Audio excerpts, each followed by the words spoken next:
further on it. It's not No. that bad. Well, because you guys film your own little, because you would never overlap in any of your. Never say I don't never. wanna say that. Never say never. Well, Because you don't know. I'm just well. saying. Is But this I don't timeless know. slash this is us? Right. We're just going to do a blatant quantum leap ripoff. Yeah. and just Oh, man. make it Time That's time amazing. traveling. Yeah. Yeah. Al and There's a lot of superhero elements to the new shows this fall, just FYI. So Yeah. Nothing's out of. That's true. I Nothing's don't think, out of not in bounds. this one. We're not superheroes. We're I just. know. No, this is Super very, people. Are we good, Catherine? Just, Yes, just thank go. you. This is very Killed that. reality based. I feel like I hijacked it. It was good. Sorry. Very sorry. reality-based, Yes. Yeah, no, and you guys broke the records, right, for TV trailers? I heard something like Yeah. Yeah, we've been told, which I think is somewhere crazy. in the 90 million Somewhere at the around moment 91 underneath million. Star Wars, Yeah. which is crazy. What do you think that's about? Mandy, what do you think that's about? I mean, we've all sort of been discussing this and answering this question quite a few times. I think it's just sort of, people love to be moved. People love how cathartic it makes them feel watching the trailer. I think Yeah. there's sort of, Dan Fogelman, our creator and writer, has written these characters in these different sort of, at these different junctures and situations in their life that everyone across the board can relate to some faction of what's happening in their life. And I think it is sort of counter-programming, like you just mentioned, too. There's lots of shows about superheroes and procedurals, and all of those shows are fantastic, but I think our show just sort of is filling, hitting a sweet spot right now that I think television is kind of ignored for a little bit. Right. That's good. No, it's Grounded, it's real people in real life situations, and there's no real like shtick to it. You could sort of just tune in and sort of understand what these people are going through without having to understand a whole backstory necessarily. It's also very inclusive. I think in a world that's kind of, people try to serve a niche and be exclusive, this is inclusive. This is kind of for everyone. Yeah. Right. You know, anybody can relate to the feelings and stories and emotions and sentiment that all of our characters are experiencing. Yeah. Yep. So I think, Catherine, this promo, these spots might air before the pilot, right? Mm-hmm. That's Oh, yeah. that's the whole It's to design. promote the premiere. So really, Copy we don't want that. to give away the ending. No, we won't. right? Yeah. Okay, got it. Sure. So I was watching the pilot, and like a lot of people that are going to watch, they are going to be like, why are they here, and what's this guy's story, and how does it relate to, why do they keep ping-ponging back to these people, and then of course at the end it all makes All ties sense. together, yeah. Sure. What did you think about this concept? Is it original? Is it based on something? When somebody told you about it, what was your initial reaction? I don't know if it's based on anything except for Fogelman Yeah. and his life and what he was dealing with at the time when he was writing the script. But the idea of, you read it and you hear at the very beginning it says, 18 million people share the same birthday. Does that affect the way in which they go through life? And you see these characters that all share a birthday with one another. And so it already sort of has you on the anticipation of like, so what's the connection? Like, this black guy doesn't seem connected to these people and whatnot. And then all of a sudden, as time goes on, you start to see what happens. Without giving it away, it's a really lovely reveal that they're connected in ways just beyond their birthday. And then after people get a chance to enjoy and watch the pilot, they get a chance to see how their lives intertwine even more. What did you guys think about it when you first were told what this was about? I don't know. I thought it's a very magical way to display life. We all live life. We all have our ups, our downs, our sideways, and I thought that it was beyond a clever way. It was kind of a very beautifully genius way of revealing the stories of all these characters, and it was something that was inspiring and heartbreaking.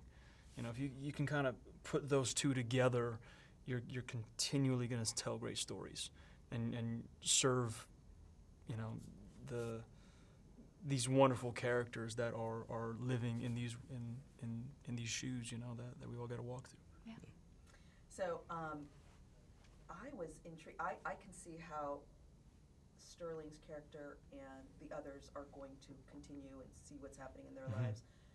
I am curious about where you two are going past the first episodes. Can you give us any hints about plot lines coming up? Yeah, I mean, I think the show is going to sort of naturally chart the course and trajectory of a marriage, and the ups and downs, and the fact that we've added 3 new family members all at once.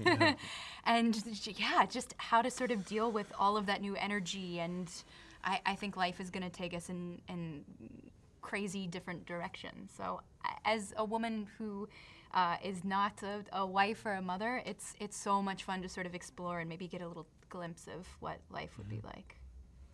It ain't gonna be triplets. Yeah. Right That now, seems like a lot of work, and this woman in the show is doing it all by herself. I mean, she's married and she is helping her partner, but she doesn't have any help outside of that, so it's very admirable. Very amazing woman. yeah, it's like gag with the spoon time if you do that. Ooh. What about your character? I mean, it's you have a very, I think a lot of people can identify with your character's position in life. Right. In what way do you mean? Well, as adopted. As adopted, yeah. Maybe, well, interracial adoptees. Sure. As well as somebody who deals with the fact that he is living a very blessed life, Right. but has this past Absolutely. that will always be with him. So where do you see, can you describe your character as well as talk about where Absolutely. So when we first meet Randall, he just turned 36 years old, and he's looking to reconnect or to connect for the first time with his biological father. He's a man who's been successful in life. He's got a beautiful wife, 2 beautiful little girls, a great home.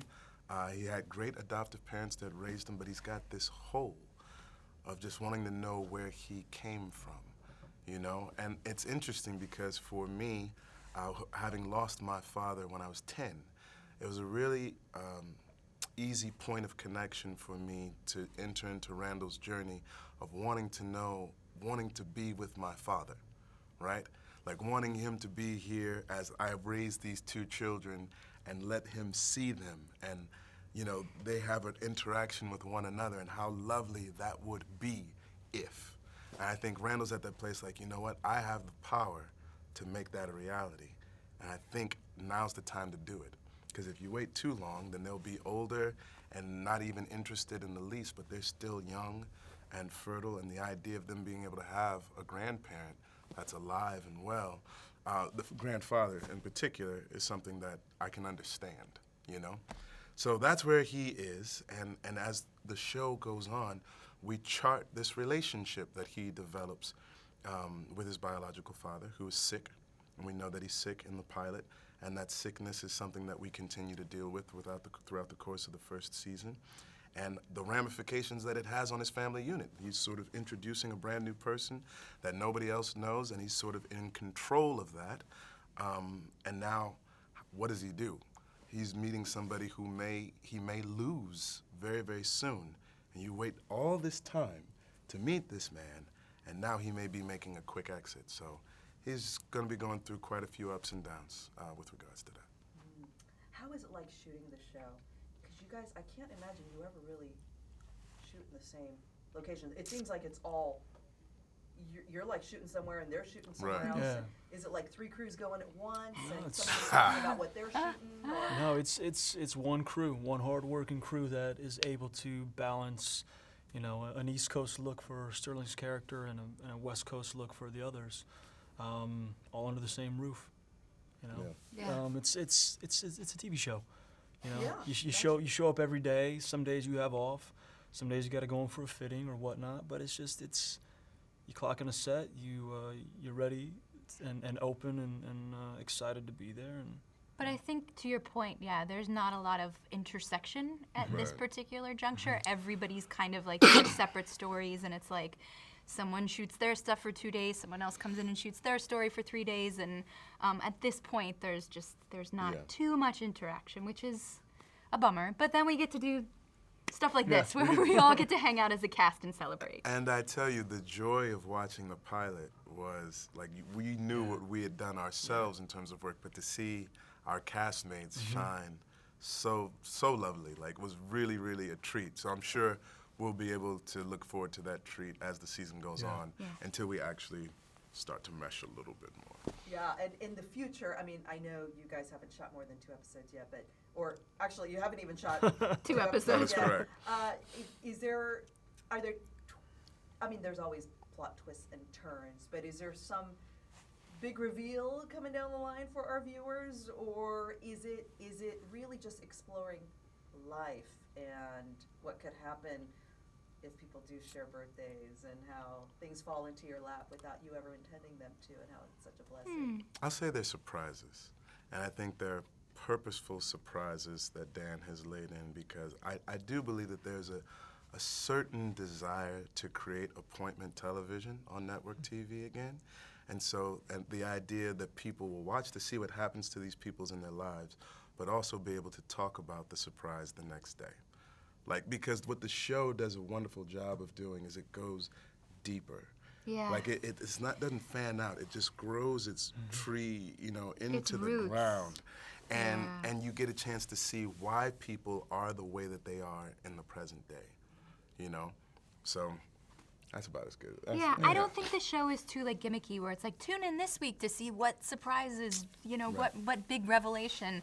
I think they're going to be tiny little nuanced, you know, Dan was mentioning earlier, like there's a family heirloom or something, and then you see it in another person's house and you understand the story behind it, and there's some sort of, I guess, surprise or revelation in that, but it's not every week. There's not some crazy, you know, like new character, Yeah. somebody dies, somebody lives, No somebody smoke like monster, no, anything like that. no Pokemons in this Pika. show. All right, well, thank you guys. I'll be watching for sure. Right And, on. I love the pilot. So Thank Appreciate you. it. Thank you. Thanks. Thank you. Congrats, you guys are, what a